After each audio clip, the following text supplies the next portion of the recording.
Pasensya na lumabas kayo kahit umulan, pero hindi po pwedeng hindi mo namin kayo mabati ng personal. Gusto lamang po ng pamilyang Asenso Manileño na meron po kayong pagsasaluhan sa darating na kapaskuhan.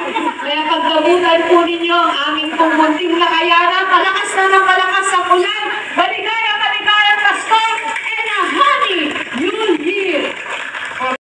Pag-usapan natin maayos tong food pack na ipinamimigay ni Mayora.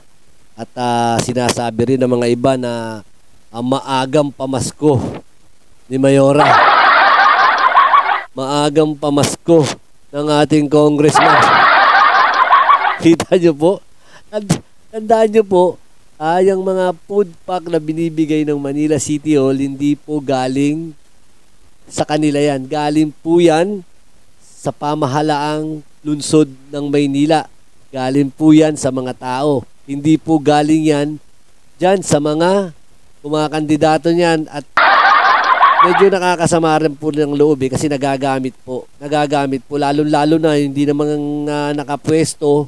Mga kakandidato pa lang, sila pa yung nagdi-distribute ng mga food pack na yan. Nandyan din sila para nagagamit po sa politika. Baka hindi po alam ng mga Manileño, hindi po alam ng mga tao na yung mga food pack na yan, ang ginamit na pera dyan ay pera ng taong bayan. Kaya dapat dyan, ang sinasabi natin, bawat harap tayo sa mga tao, ito po, handog ng pamahalaan lungsod ng Maynila. Galing po rin, galing sa pera nyo po to, at ibinabalik lang po natin sa hindi po galing kay ganito, galing kay ganyan. Kasi pag sinabi natin na galing kay ganito, galing kay ganyan, pera niya ginamit niya. Diba? At meron pang pa-picture pa. Diba? Meron pang pangalan pa. Diba? Saan po ba tayo nakakita? Halos lahat ba dapat ng mga ilang mga nakaupo? Diba? Halos lahat o hindi naman siguro na kapag nagbibigay tayo ng ayuda, kapag nagbibigay tayo ng galing sa lungsod o galing sa pamahalaan, kailangan pa po ba nakalagay ang ating mga pangalan at ating mga pagbumuka dyan? Di ba kahit saan po makikita natin, hindi lang po dito sa Maynila. Kahit saan lugar po ngayon, nakikita nyo lalo-lalo na itong mga pinamimigay na itong mga nakupo. Mariosep, talagang akala mo sa kanila talaga galing. Alam mo sa bulsa talaga nila galing at nakikita mo namumungad pa ang kanilang mga mukha dito sa mga ayuda na ipinamumudmud.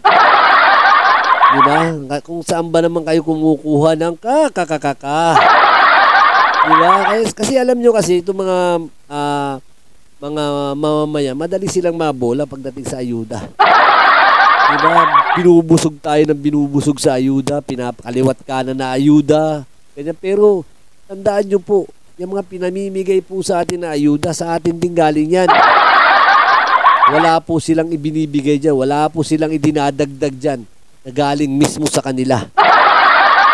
Kaya itong nangyayari sa atin kapag eleksyon, lalo-lalo na ngayon, itong Comelec, masyadong ewan ko kung ano nangyayari, takot ata Pag sumasapit ang barangay election, super dami ng mga bawal. Diba? Ang dami sa katutak na bawal ang mga pinatutupad nila, mga premature campaigning, bawal mag-TikTok. Diba? Pero bakit ngayon, diba? O national, dapat sa national kayo, election nagbabawal. Kasi nandyan lahat ng mga klase ng mga kandidato. Kaso wala nangyayari sa atin ngayon, diba?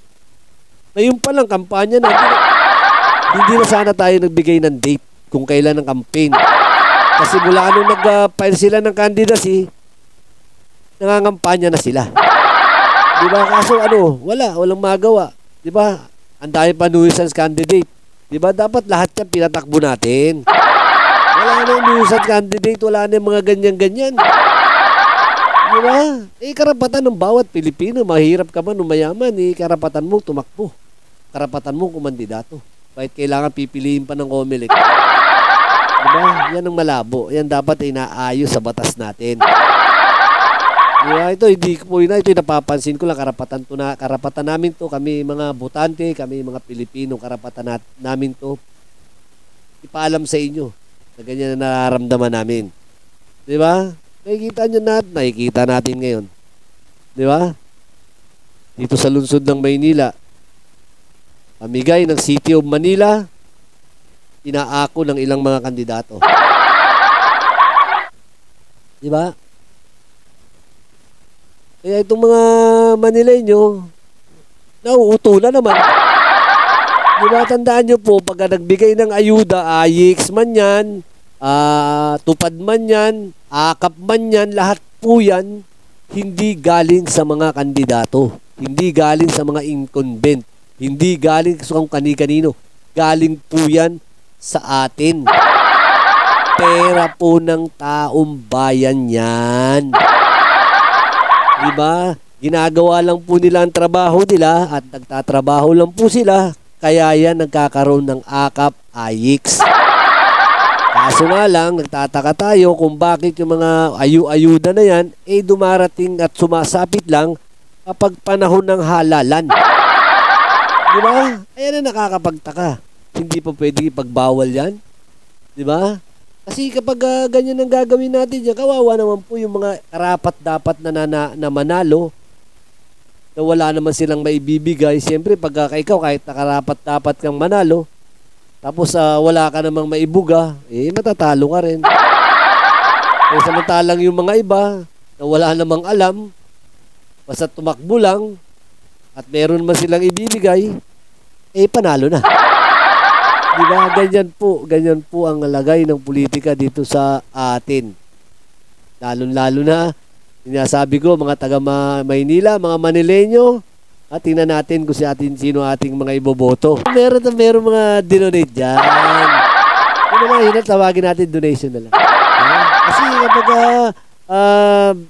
tinawag natin sa masamang pakinggan. Diba? Kaya yung mga pinamimigay niya, mga food pack na yan, sa atin po yan. Hindi po sa kanila yan. Hindi po galing sa sarili nilang bulsa yan.